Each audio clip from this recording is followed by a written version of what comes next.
வணக்கம். விருச்சிக ராசி நேயர்களே, இன்னைக்கு ராகு கேது பயிற்சி என்ன தாக்கத்தை ஏற்படுத்தும் அப்படிங்கிறத பார்க்கலாம்.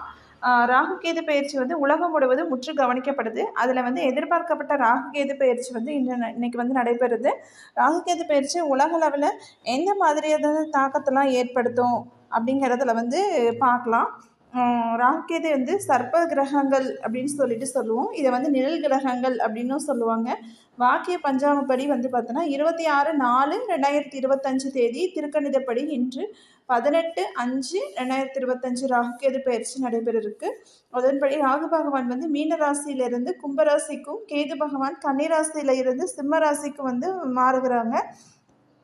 இதனால பார்த்தோம் அப்படின்னா அதனோட தாக்கம் அப்படின்னு பார்க்கும்போது மற்ற கிரகங்கள் முன்னோக்கி நகரும், ராகு கேது மட்டும் பின்னோக்கி நகரும்.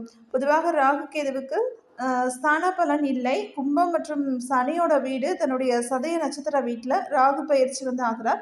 அதனால இங்கே ராகுவோட தாக்கம் அதிகமாக இருக்கும். அதே போல் கேது பகவான் தன்னுடைய மகம் நட்சத்திரம் உள்ள சிம்மம் வீட்டுக்கும் பயிற்சி ஆகிறாரு. இது ஒரு முக்கியத்துவம் வாய்ந்ததாக கருதப்படுது. போர் அப்படின்னு பார்க்கும்போது போர் பதட்டம், இயற்கை சீற்றங்கள், பங்கு சந்தை பின்னடைவு, தங்கம் விலை உயர்வு, அனைத்து வகையான வரிகளும் உயர்வு, ஆளும் அரசியல் தலைவர்களின் நிர்வாக சொதப்பல், கடன் சுமை என்று ராகுகேது கிரகங்களால் உலகில் ஒரு ஒரு மாற்றங்கள் ஏற்படும். அதே போல் திடீர் பணக்கார யோகமும் ஏற்படுத்தும். இந்த ராகுகேது பயிற்சி விருச்சிக ராசிக்கு கொடுக்க உள்ள பலன்களை தான் இந்த இதில் நம்ம பார்க்க போகிறோம். விருச்சிக ராசிக்கு பார்க்கும்போது விருச்சிக ராசிக்காரங்களுக்கு ராகு பகவான் 4ஆம் இடத்துக்கும், கேது பகவான் 10ஆம் இடத்துக்கும் பயிற்சி ஆகிறார். 4ஆம் இடத்து சுகஸ்தானம். இந்த காலத்தில் வீடு, நிலம், வண்டி, வாகனம் வாங்குவதற்கான வாய்ப்புகள் இவங்களுக்கு இருக்குது. ஏற்கனவே உள்ள சொத்துக்களில் ஏதாவது வில்லங்கம் இருந்துச்சு அப்படின்னா அது விலகும். உங்கள் தாயோட உடல் ஆரோக்கியத்தில் ஒரு முன்னேற்றம் இருக்கும். அதே மாதிரி கல்வியில் பார்க்கோம் அப்படின்னா இதனால் வரைக்கும் ராகு 5ஆம் இடத்தில் இருந்த காரணத்தால் வீண் மன உளைச்சல்கள் ஏற்பட்டிருக்கும்.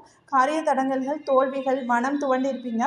நண்பர்களுடன் பார்த்தீங்கன்னா பிரிவினை, குடும்பத்தில் பிளவு என்ற ஏராளமான பிரச்சனைகள் இருக்கும். தற்போது அந்த பிரச்சனை எல்லாமே சரியாயிடும். மாணவர்கள் உயர்கல்வி தொடர்பான வெளிநாட்டு பயணம் மேற்கொள்வாங்க. தொழில் பார்க்கும்போது மாணவர்களோட கல்வியில் சிறந்த முன்னேற்றம் இருக்கும். சுபகாரிய தடைகள் விலகும். குழந்தை பாக்கியம் இல்லாதவர்களுக்கு குழந்தை பாக்கியம் கிடைக்கும். திருமணம் தடைப்பட்டவர்களுக்கு திருமணம் நடைபெறும். உங்களின் உடல் ஆரோக்கியத்தில் இருந்த பிரச்சனைகள் சரியாகும். ராகு தொழில் ஸ்தானத்தில் பார்க்குறாரு. தொழிலில் இருந்த தடைகள் நிவர்த்தியாகி நல்ல பலன்கள் உங்களுக்கு கிடைக்க தொடங்கும். அடுத்து முன்னேற்றம் எதில் வருது அப்படின்னா மன உளைச்சல்களிலிருந்து விடுதலையாகி ஒரு நிம்மதி பெறும் ஒரு அற்புதமான காலகட்டமாக தான் இது இருக்கும். பணம் வரவு திருப்தியாக இருக்கும். வாழ்க்கையில் அடுத்த கட்டத்தை நோக்கி நீ செல்வதற்கான ஒரு முன்னேற்றங்கள் ஏற்படும். தொழிலில் தேவையான மாற்றங்கள் மேற்கொள்ள ஒரு சிறந்த காலமாக இது இருக்கும். வாடகை மூலம் வருவாய் கிடைக்கும். உற்பத்தி சார்ந்த தொழிலில் இருப்போருக்கு ஏற்றம் உண்டு. அடுத்து உயர்வு பார்த்தோன்னா கடன் சுமைகள் குறையும். வம்பு, சட்டம், வழக்குகளை உங்களுக்கு சாதகமான தீர்ப்புகள் வரும். தொழிலில் அற்புதமான மாற்றங்களால் லாபம் நன்றாக இருக்கும். முதலீடு பல மடங்கு உயரும். அரசியல் சம்மந்தப்பட்ட துறையில் இருப்பவங்களுக்கு பதவி அந்தஸ்து உயரும். பழைய சொத்துக்களை விற்று கடன் அடைப்பீங்க. அடுத்து பரிகாரம் பார்த்தோன்னா ஆரோக்கியத்தில் எச்சரிக்கை அவசியம். வண்டி வாகனம் ஓட்டும் போது அதிக கவனம் வேண்டும். சொத்து சம்பந்தப்பட்ட விஷயத்தில் எச்சரிக்கையுடன் செயல்பட வேண்டும். தொழிலில் அகலக்கால் வைக்க வேண்டாம். மனதில் அவ்வப்போது குழப்பம் ஏற்படும். சனிக்கிழமை நாளில் காலபைரவர் கோயில் அல்லது ஆறு, குளம் போன்றவற்றில் கோயில்களுக்கு சென்று வழிபடுவது ஒரு நல்ல பலனை கொடுக்கும். நன்றி, வணக்கம்.